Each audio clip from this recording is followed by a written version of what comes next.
वक्फ amendment bill को लेकर बनाई गई जेपीसी यानी ज्वाइंट पार्लियामेंट्री कमेटी की बैठक 24 जनवरी आज और कल 25 जनवरी को होने वाली है।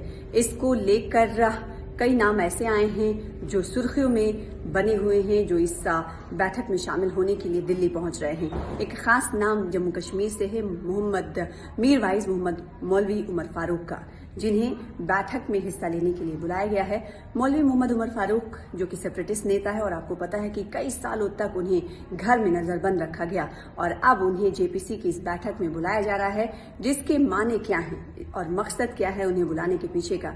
बुलाने के पीछे का मकसद दरअसल ये बताया जा रहा है कि जेपीसी कमेटी ये पैगाम देना चाहती है कि वक्फ अमेंडमेंट बिल पर जो अलग अलग सोच रखने वाले, नजरिया रखने वाले लोग हैं, उनके विचार को सुनने के लिए तैयार है। तो इस मकसद के तहत उन्हें मदऊ किया गया है। अब देखना ये होगा कि 24 और 25 को क्लॉज दर क्लॉज वक्फ अमेंडमेंट बिल को लेकर क्या कुछ तबादले ख्याल होता है, क्या कुछ चर्चा होती है।